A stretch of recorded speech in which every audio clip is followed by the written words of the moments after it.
એવી જ રીતે માન્યતા બેન રાઠોડ હશે એનું કર્વ છે, ફરી જોક્સર આપણને હસાવશે. પપ્પાએ ડોક્ટરને અડધી રાતે ફોન કર્યો. ડોક્ટર કહે, બોલો. પપ્પો કહે, મારી ગોળીનો ટાઈમ અડધી રાતો છે, કાલે ગોળી બદલાવી છે. ડોક્ટર કહે, પપ્પા ગોળીનો ટાઈમ અડધી રાતો નથી, રાત્રે અડધી ગોળી લેવાની છે. એક શાળામાં સાહેબે એક છોકરાને ઊભો કર્યો કે બોલ, દૂધમાં શું બને? છોકરો કે દહીં. દહીંમાંથી શું બને? કે માખણ. કે માખણમાં શું બને? કે ઘી. ઘીમાં શું બને? એટલે શું કહેવાય બીજું સાહેબ, દૂધમાં શું બને? કે છાશ. સાહેબ કે વેરી ગુડ ગઈલા. છોકરો કે નહીં કેવું? સાહેબ કે જાવ. છોકરો કે છાશમાં દૂધ બને? સાહેબ કે ના બને. એવી બેટા આ જુદી એવી કોઈ પ્રયોગશાળા નહીં બની. છોકરો કે બને. કેમ ના? કે પેસને છાશ પીવડાવી તો બીજા દિવસે દૂધ જ મળે હોગા. ખાવામાં ભૂરાને કહે, ભાણા કેમ સુકાતો જાય છે? એ ખાવાનું રાખ. ભાણો કે ભાણા મામાના 2 લાખ રૂપિયા ખાઈ ગયો, હવે રકામામાં સુકાતા જાય છે. જ્યોતિષ, તમારો છોકરો ખૂબ ભણશે. છોકરાની માં, મહારાજ છોકરો ભણે તો ખૂબ જ છે, પણ પાસ ક્યારે થશે તે મને કહો. 2 કીડી રિક્ષામાં જાય છે, એમાંથી એક કીડીએ પગ બહાર રાખ્યો. બીજી કીડીએ પૂછ્યું, પગ કેમ બહાર રાખ્યો? પહેલી કીડીએ જવાબ આપ્યો, વચમાં હાથી આવે તો પાડવા થાય ને. 10 ડોક્ટરે મળી એક હાથીનું ઓપરેશન કર્યું. ઓપરેશન થયા બાદ એક ડોક્ટરે પૂછ્યું કે ઓપરેશન પૂરું થયું, હવે જો આપણા કોઈ ઓજાર અંદર નથી રહી ગયા ને? બીજા ડોક્ટરે જવાબ આપ્યો, એક ડોક્ટર નથી મળી રહ્યો. આથી ડોક્ટરને કહી ગયો. મમ્મીએ છોકરાને ઘઉંની ખબર રાખવા બેસાડી. બેટા, હું માર્કેટ જઈને આવું છું, જોજે ઘઉં કાઈ ના થઈ જાય. થોડી વાર પછી મમ્મી માર્કેટમાંથી આવી અને ગધેડું ઘઉં ખાઈ રહ્યું હતું. બેટાને કીધું મમ્મીએ, આ તું બેઠો છે અને આ ગધેડું ઘઉં ખાઈ રહ્યો છે. મમ્મી, તમે તો ગાયને હટાવવાનું કહ્યું હતું, આ તો ગધેડું છે. ગામના કાકા બેંકમાં ખાતું ખોલાવા ગયા. બેંક મેનેજર, તમારી માતાનું નામ શું છે? કાકા કે મેલડીમાં. માલિક, તું કોઈ પણ કામ કર્યા પહેલા મને પૂછી લયા કર. નોકર કે માલિક, રસોડામાં બિલાડી આવી છે, દૂધ પી રહી છે, ભગાડી દઉં? રામુ, ગધેડાને લઈને જાય. શ્યામુ, બુદ્ધિવાનો થઈ ગયો હે તું, ગધેડું નહીં કૂતરું હે. રામુ કે આ તાર કૂતરાને કહું. ઠાકોરના ઠાકોર ભાઈ હિતાતીબેન ને શાંતિબેન.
મજાની હવે વાર્તા ચલવાણી જેન્સી. સાચું બોલવાની શીખ મળે છે. એક સાધુ હતા, તે દરરોજ કોઈને ઘરે જમવા જતા. તે દરરોજ કોઈને ઘરે જમવા જતા. એક દિવસ તે ઘરે જઈ રહ્યા હતા ત્યારે તે રસ્તામાં એક છોકરો મળ્યો અને તે કહેવા લાગ્યો કે કાલે તમે મારા ઘરે પણ જમવા આવજો. તો સાધુ બોલ્યા કે તે કોઈ સંકલ્પ લીધો છે? છોકરો બોલે ના, મેં કોઈ સંકલ્પ લીધો નથી. સાધુએ કહ્યું કે પહેલા તું કોઈ એક સંકલ્પ લે, પછી તું તારા ઘરે આવીશ. તો છોકરાએ ઘણું વિચાર્યા પછી હંમેશા સાચું બોલવાનો સંકલ્પ લીધો. હવે તે છોકરો બગડેલો હતો. હવે તે ઘરનું ગુજરાન કેવી રીતે ચલાવશે? તો તેને રાજાના ઘરમાં ચોરી કરવાનો નિર્ણય લીધો. તેને રાત થતાં તે રાજાના ઘરમાં ચોરી કરવા જતો રહ્યો અને ત્યાર પછી સાત કિંમતી મોતીમાંથી તેને 4 કિંમતી મોતી લીધા અને ઘરે જઈ પાછો નિરાંતે સૂઈ ગયો. બીજા દિવસે રાજાના સિપાહીઓ તેના ઘરે તેને ગોતતા આવ્યા અને ઘરની તપાસ કરવામાં તે 4 મોતી તેના ઘરમાંથી મળી આવ્યા. અને રાજાએ છોકરાને પૂછ્યું કે તે આ 4 મોતી કેમ લીધા? યા તો 7 મોતી હતા. તો રાજાએ છોકરાએ કહ્યું કે મારા આજીવનનું ગુજરાન બસ 4 મોતીમાં ચાલી જાય, તેથી મેં બસ 4 જ મોતી લીધા છે. બીજા વધેલા મોતી તમારા સલાહકારને લીધા છે. હું જ્યારે મોતી લેતો હતો ત્યારે મેં તેને જોયો હતો. તો રાજાએ પછી સલાહકારને નીકાળીને તેના બદલે છોકરાને સલાહકારની જગ્યાએ રાખ્યો. એટલે સાચું બોલવાથી તે છોકરાને કેટલું મોટું પદ મળ્યું. એટલે આપણે હંમેશા સાચું બોલવું જોઈએ. ઠાકોર ચિરાગ આપણને હસાવશે. આજે હાસ્યનો શીરો લઈને આવ્યો છું, તે તમે પેટ ભરીને સમજો. આ તો તેના પહેલા મને શું વિચાર યાદ આવે છે તે તમને કહું. સંસાર એટલે શું? સંસાર એટલે ક ખ ગ. ક એટલે કમાવું, ખ એટલે ખાવું, ગ એટલે ગુમાવવું. હા, તો તમે બધા હાસ્યનો શીરો ખાવા તૈયાર છો? એક પતિ ભજન કરતા હતા અને બોલતા હતા, ગોવિંદ બોલો હરિ ગોપાલ બોલો, ગોવિંદ બોલો હરિ ગોપાલ બોલો. તેટલામાં રસોડામાંથી તેમની પત્નીનો અવાજ આવ્યો કે આજે શાક ખાવું હોય તો વટાણા બોલો.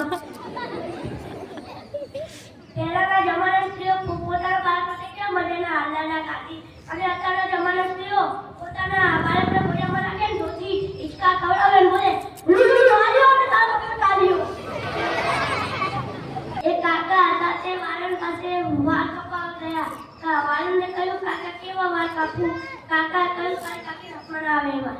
આપણી ગુજરાતી બાયુને પાણીપુરી બહુ આવે છે અને હિન્દીવાસી પાણીપુરી વાળા જોડે હિન્દી ના આવડે તો હિન્દીના ઉપાડા કરે.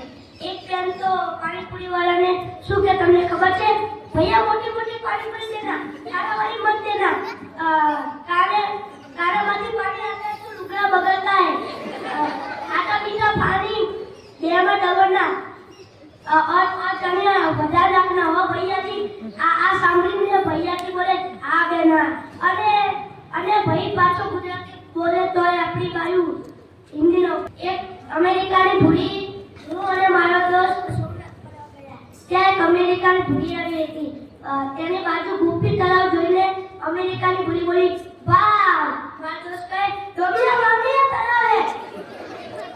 આમ પછી એને સારું લાગ્યું એટલે બોલી, નાઈસ. એટલે મારો દોસ્ત કે, તું એ નાઈસ તો હું એ નાઈસ. એક ચોર ચોરી કરતા પકડાઈ ગયો. તેના જજ સામે હાજર કરવામાં આવ્યો. જજે પૂછ્યું, તે ચોરી કરી છે? ચોર કહે, હા. તને સજા આપવામાં આવશે. ચોર કહે, હા સર, મને ખબર છે મને સજા આપવામાં આવશે. ચોર કહે, જજ કહે કે તારે કઈ બોલવું છે છેલ્લે છેલ્લે? ચોર કહે, ના સર, કઈ બોલવું નથી, તમે સજા આપો એ સાચું. સર કહે, તે શું સમાજ માટે સારું કાર્ય કર્યું છે તે બોલે. ચોર કહે, હા કર્યું છે ને. જજ કહે, બોલ. ચોર કહે કે અમારા જવાના લીધે પોલીસનું ઘર, જજનું ઘર, વકીલનું ઘર, કોર્ટ, પોલીસ સ્ટેશન ચાલે છે. નકે અમે ના હોત તો તમે પોલીસ સ્ટેશન, તમારું પોલીસ સ્ટેશન ને કોર્ટ ને તારું મારીને બેસી રહેવું પડે. એક અમેરિકા, લંડન અને ભારતના 3 વૈજ્ઞાનિકોએ મળીને એક મશીન ચોર પકડવાનું મશીન બનાવ્યું. અમેરિકામાં એક દિવસમાં 35 લોકો એ ચોરી કરી. લંડનમાં એક દિવસમાં 45 લોકોએ ચોરી કરી અને ભારતમાં તો એ મશીન જ ચોરી થઈ. આખો મુદ્દો જ ગાયબ થઈ ગયો. તમે કદી સાંભળ્યું છે ન્યુઝીલેન્ડ માતા કી જય, ભારત પાકિસ્તાન માતા કી જય, ચાઇના માતા કી જય?